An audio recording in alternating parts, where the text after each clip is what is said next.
Hello, everyone, and thanks for that very comprehensive introduction.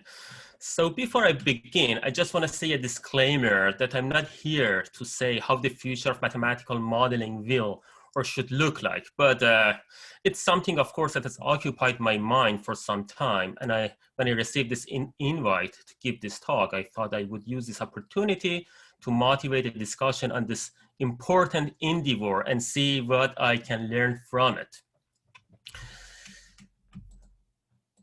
I also like to first acknowledge my UBC friends and colleagues who I have had the privilege to interact with. And of course, those interactions have helped me better shape my mind.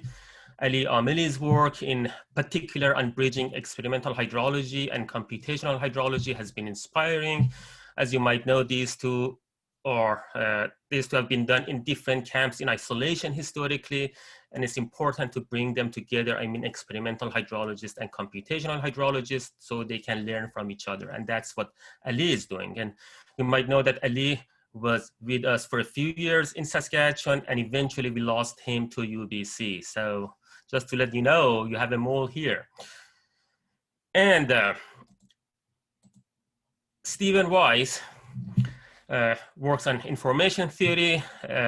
It's very interesting what he does, and basically it helps to think outside the box of hydrology and look at things from an information theoretic perspective, which is now becoming very important as we live in the era of big data.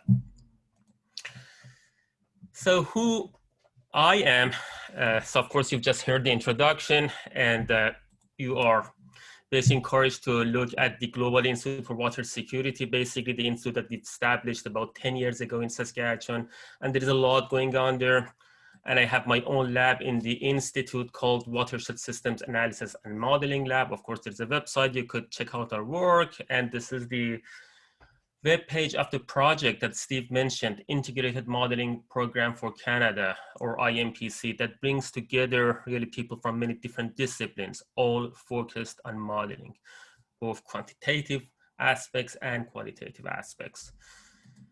And if you want to hear from me more, please follow me on Twitter. So my handle is @Saman_Razavi. So I try to, in particular, that I'm sabbatical, I have become more active on social media. I try to post as often as I can.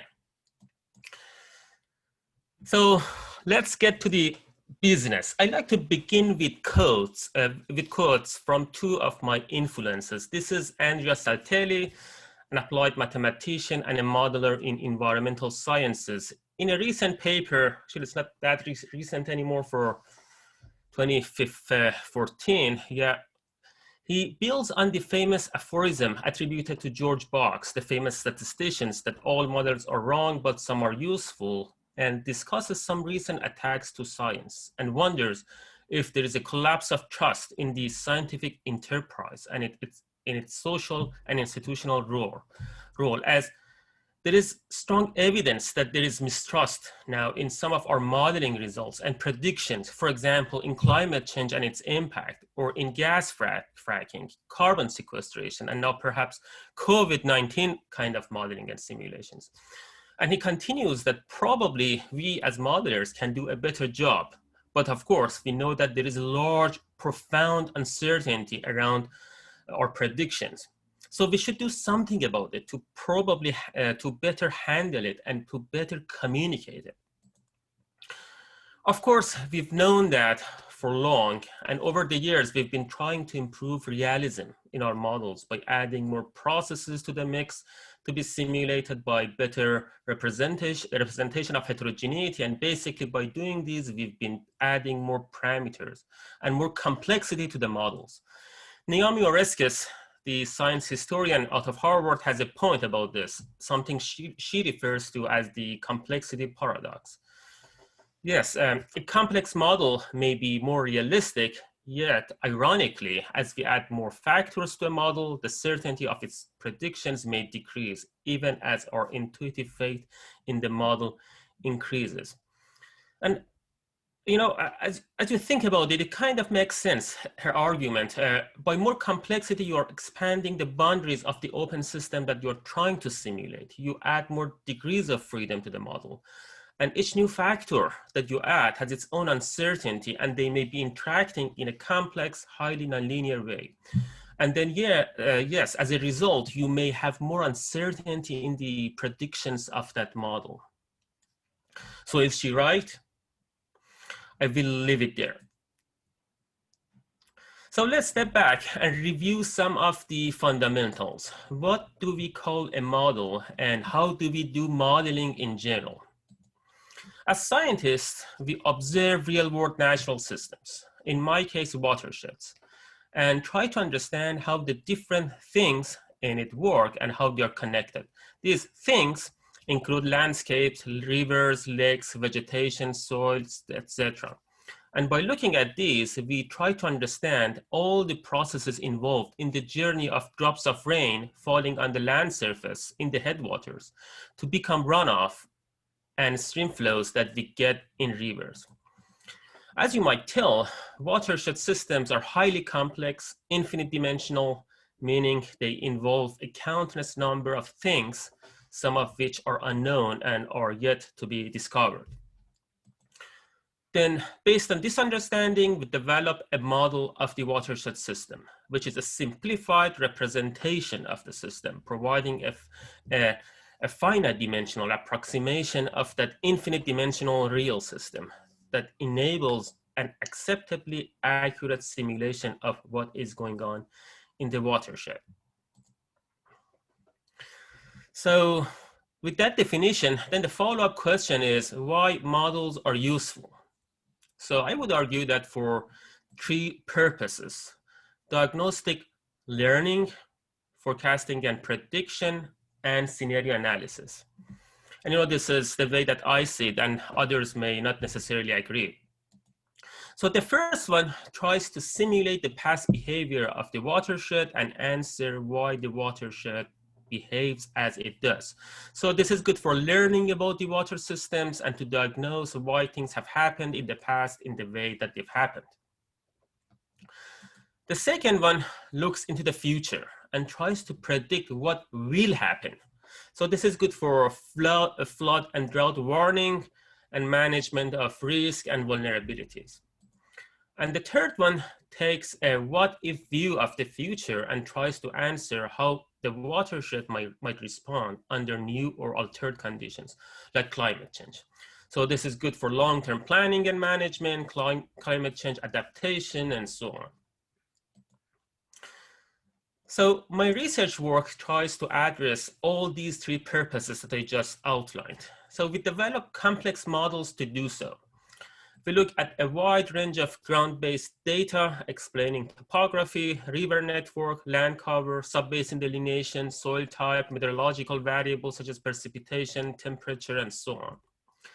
We also use various satellite remote sensing data to leverage our ground-based data, and then we build our hydrologic models using these data to simulate different variables across the watershed over time, including evaporation, runoff, and any perhaps other hydrologic variables. The outcome of interest to engineers in particular is time series of evapotranspiration and stream flow in response to precipitation. So the result of what we do with modeling have been increasingly important because of global warming and climate change. Basically, this way we assess how our water systems may change under new climate conditions and how much sustained water will be available for our various water demands in the future. We also reevaluate how the frequency and magnitude of extreme events such as floods and droughts might change. And of course, you can name many other applications of these kind of modeling. But what I just covered or described is only one half of the story. We already know that the human interventions to the natural systems is profound. We have changed the natural regimes in watersheds by building dams, diversions, irrigations, and so on. So, for example, the flow regime in the South Saskatchewan River, where I live, has significantly changed after building the Gardiner Dam and other water infrastructure upstream. Average of flow peaks in summertime has reduced to less than 1/2, while low flows in winter have almost tripled. So of course, as you know, this process is called water management. By building dams and reservoirs, diversions, irrigation, treatment plants, etc., we try to control floods, mitigate drought, and supply water for a range of water demands like domestic, hydropower, industrial, and agricultural demands. And doing this process right is critical for building resilience against climate change and other potential threats in the future. So to do so, what we do, we develop complex models again to represent all the water management components like reservoirs, diversions, municipalities, industries, agriculture, return flow, water rights and priorities, transboundary water agreements, and so on. And with our models, we simulate water resources system from local to large transboundary basin scales. And we use those to optimize the operation of existing water infrastructure, such as dams and reservoirs. And also we evaluate potential or planned water infrastructure and irrigation expansion and assess a wide range of what-if scenarios, including hydroclimatic, environmental, and demand changes. So basically our approach to the future of water resources research is generally around integrated modeling and management. The thing is, hydrologic models and water management models have advanced a lot, but in isolation historically, in separate research camps. So what we do, we try to bring the best of the two camps together and integrate them with models also of climate, ecosystem, economy, etc., to develop an integrated modeling and management framework. This is a truly interdisciplinary effort, and we do that in close collaboration with a team of scientists, including climate scientists, ecologists, economists, social scientists, and computer scientists. Such an integration is very important and needed to preserve and represent interactions and feedback mechanisms across various components of the human natural systems, and to provide a holistic view of water problems and avoid unintended consequences in decision and policy making. So having said those, are we doing good then? So perhaps not bad, but let's dig deeper a bit. So let's travel back in time. Many of you have heard of Ocoms Razor. Occam was a 14th century philosopher. He had a philosophy towards scientific discovery, something that we now call Occam's Razor, or principle of parsimony, or law of parsimony. So I'm copying here two variations of how you can interpret his philosophy. When you have two competing theories that make exactly the same predictions, the simpler one is the better. Or simpler hypotheses are generally better than the complex ones. So now I pose a question. Is Occam's Razor dead? So my understanding is that Occam's Razor has been a guiding principle in scientific discovery and model building. And of course, we still teach Occam's Razor in our classrooms. But apparently, there is a quiet but fast-paced paradigm shift towards more process-based and data-driven approaches that are increasingly more complex. By process-based, I'm referring to mechanistic models like land surface models. And by data-driven models, I'm referring to approaches like deep learning. So why is this happening if there's a shift happening? I think there are three factors that drive this possible shift: the boom in computational power, the emergence of big data due to rapid advances in sensing technologies, and the widespread momentum for covering sciences. And this last one is quite important. This doesn't relate to technology at all. So this is more an awareness that we need to do transdisciplinary research. So we need to bring the different sciences together, and that has been happening the last 10 years or so. So, okay, now that we're talking about complexity, what is it, by the way? So I would argue that complexity in modeling context hasn't been formally defined in the literature. However, I believe when we talk about complexity, we may have two distinct dimensions in mind. One is computational complexity, and this is the intuitive one because it's about numerics and solvers. So the x-axis here, because it relates, for example, to the resolution of your modeling domain, discretization in time or a space or in both. The other dimension is systems complexity, which is about holism and boundary judgment. For example, how would you draw the boundary of the system you want to simulate? What is an insider and what is an outsider? What kind of interactions and feedback mechanisms you like to simulate? This one boils down to a system of systems approach. So I pose another question here. Why would more complexity be helpful along any of these dimensions? And I'd like you to think about that. I think in answering that question, we need to be also mindful that these two dimensions are largely uncorrelated, and a model may fall anywhere in this space. One model might be quite complex in terms of computational complexity, for example, this one, but very simple in terms of systems complexity. For example, think of a groundwater model with a hyper resolution that everything else, like surface water hydrology, is exogenous to it, and merely a boundary condition to it. In that case, again, that model may fall somewhere here. So having said those, what is the role of uncertainty here? Okay, we just looked at two dimensions of complexity. But the third dimension is uncertainty. I think we have three critical questions. Is uncertainty a function of complexity? Or in simplistic words, can we think of a surface in this three-dimensional space that I'm depicting here? The other question is this discussion related to the notion of overfitting versus underfitting in statistical models?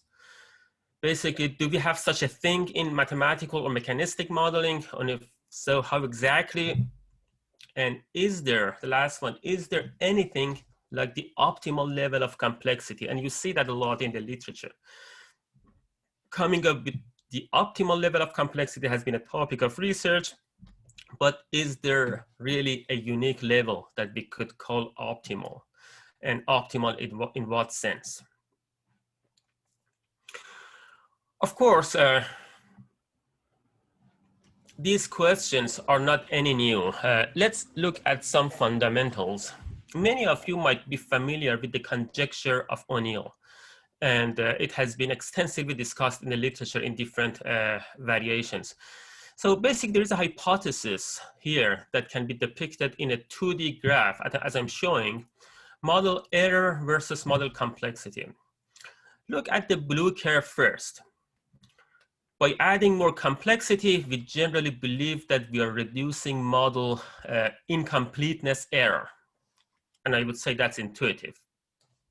Now look at the red curve. By adding complexity, we are increasing propagation error, and that means adding new features that are uncertain themselves would add to the uncertainty of the problem. And when all these uncertainties are propagated through the model, your propagated uncertainty increases. And the superposition of these two curves would get you the green curve that is labeled here as model error, that is smiling at you. So we have had this conjecture that says there is an optimal level of complexity, that smooth part basically at the bottom. So, and I should say, this conjecture might seem actually shaky to some modelers, and as I've been hearing. But anyways, a question is, how can we extend this type of conjecture to the three-dimensional space that I just described? So basically, we need to better characterize what we mean by complexity here to better understand basically how it will impact our uncertainty. Of course, handling uncertainty is a grand challenge, and there is not a consensus on how to do it, how to tackle it. But I like to discuss some recent crises around it. So you might have followed it already, but if not, statistical modeling community is just out of a crisis around uncertainty that made a lot of headlines, possibly undermining many studies, in particular in the field of medicine. So I'm showing here two major papers on it if you want to have a look. The first one explains the issue in the scientific language, and the other one is what American Statistical Association ended up publishing to address the issue. In a nutshell, p-test, the widely used p-test, which is the fundamental underpinning of pretty much every statistical analysis, can be misused to overcome the probability of having found an effect. And the often ignored point is the quality of both statistical, these type of models, and mechanistic models that we typically develop struggle with common issues when dealing with uncertainty. So there is a lot for us to learn from the crisis that happened in the statistical community. So certainty may be overestimated in modeling studies, and that is the way I'm trying to extend the discussion in a statistical analysis to our own modeling type work. Certainty may be overestimated, thus producing unreasonably precise estimates, even in situations of pervasive uncertainty and ignorance, including the important cases where science needs to inform policy.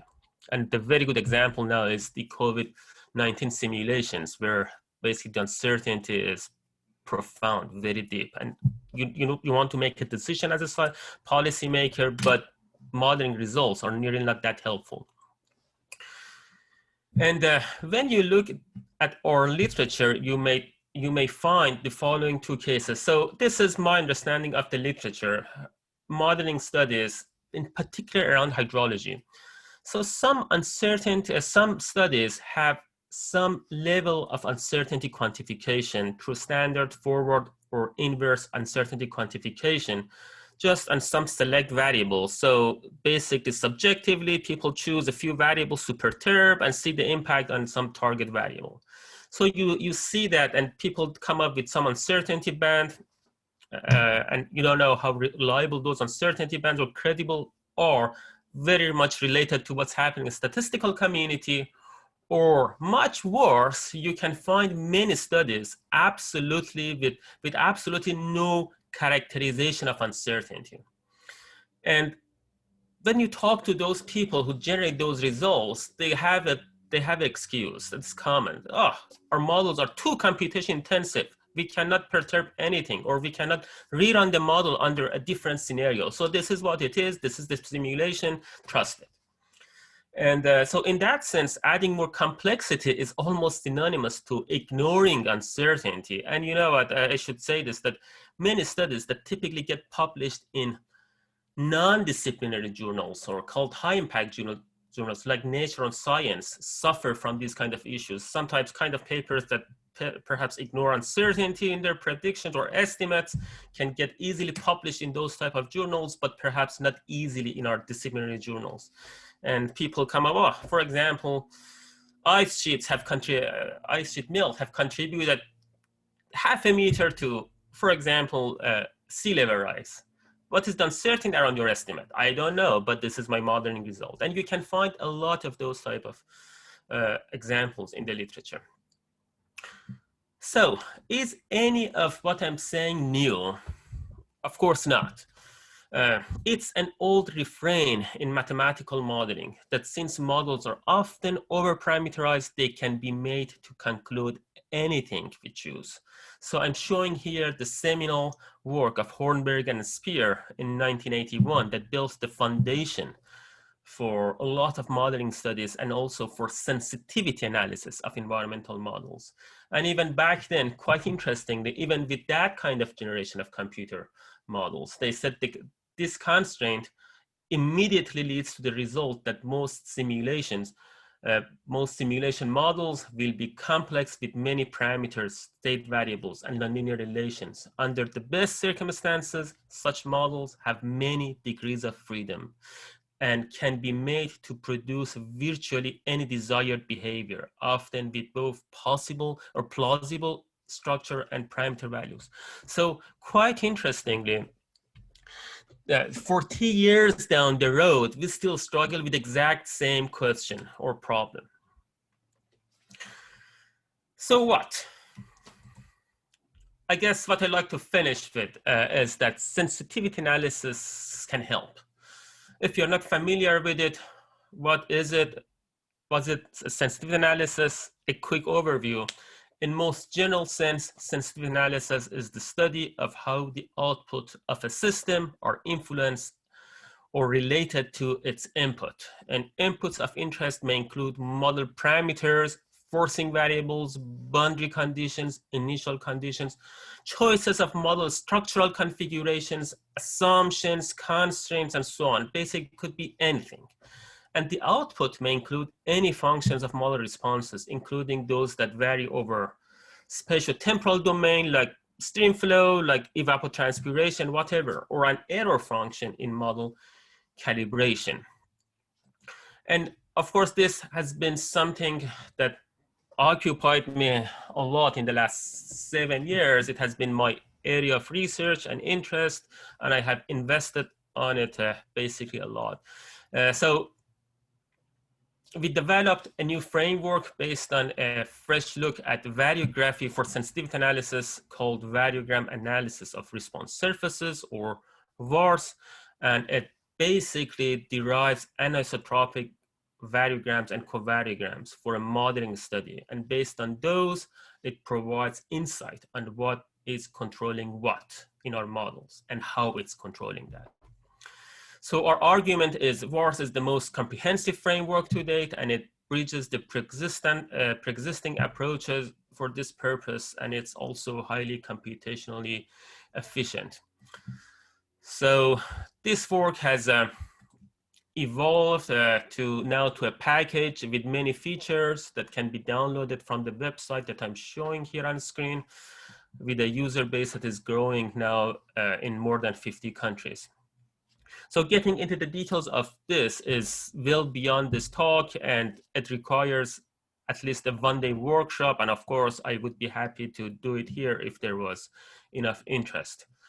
I just wanted to add that a team of us convened last year in Spain in a satellite event to SAMO, which was an international applied math environmental science conference, and tried to lay down a future for sensitivity analysis. The resulting perspective paper is about to be submitted in a week or so, and will be available on public repositories as well immediately. So the argument in this paper is around 6 thematic areas that you see on the screen. And of course, number 2 is SA for mathematical modeling, and SA for uncertainty quantification. It's another very important related one to what I'm talking about, and also SA and machine learning. Anyways, last week, one of the folks, the co-authors, said that, you know what, we rock, and a student named some of us rock stars. So we ended up changing our group picture to this one. And interestingly, some wondered if they had seen this picture before. So we basically looked around a little bit, and we said, okay, perhaps yes, or perhaps no. So stay tuned, this work is gonna come out soon. The last point. So here I'm copying some words of wisdom from Kerr Emanuel, the legendary climate scientist, a paper that recently published. Are we computing too much but thinking too little? It's very important for us to think, I guess, even if our field is not exactly climate science. I'm just quoting from his paper. In a nutshell, the issues revolve around the temptation to prioritize matching models to observations over getting the physics right, and to regard model improvement as largely a matter of increasing spatial resolution. And you see in the literature now, people just tend to go hyper and hyper resolution. And when you ask why, they say, oh, because we can, because we have the computational power. And also he continues the current desire to sidestep theory codified in parameterizations in favor of brute force resolution of highly unpredictable small-scale processes almost certainly grew out of a frustration that theory has failed to catch up with progress in models and observations. So this is really getting to an alarming stage, and perhaps the whole community should rethink some of the philosophies or fundamentals that are pushing their research projects. So with this last words of wisdom, I think we're going to get into the discussion questions. So I've already sent these questions to Steve. I think he's going to share these with you, so you're going to read them. And there's a deep learning or machine learning component here that I couldn't cover, but of course I would be very happy to learn about what you think. But everything is around Ocoms Razor. Are we abandoning it, or we are not, or are we stepping in the right direction, or we are not, and how we basically should handle our research in the era of big data and machine learning. And when we discuss these questions, I'd like you to be just mindful or keep these things in mind, that the modeling purposes that I brought up, diagnostic learning, forecasting and prediction, and scenario analysis, and the answers to these questions might be different for different purposes. So if we could think more generally, for example, if the objective was forecasting and prediction, do we need a more complex model, or a simple model that could run quite fast and efficient is enough? So perhaps we need to keep these in mind. And also, I'd like to bring this into the discussion. What is the model-based context that we are trying to address? Are we doing modeling to advance science, to improve our understanding about something, to develop new theories, to test new hypotheses? Or we do that to support policy making? So for example, there's some decisions or policy options down the road. We want the policymakers to make an informed decision. So that's definitely a different context and advancing science. And the last one here is public engagement. So we're getting to a point that scientists need to get public more engaged in what they do. And of course, for that, perhaps you might need different sort of models that are perhaps less abstract or more comprehensible by people who are not expert in your area, basically public. So with these contexts for the discussion, I'm passing it to you, Steve.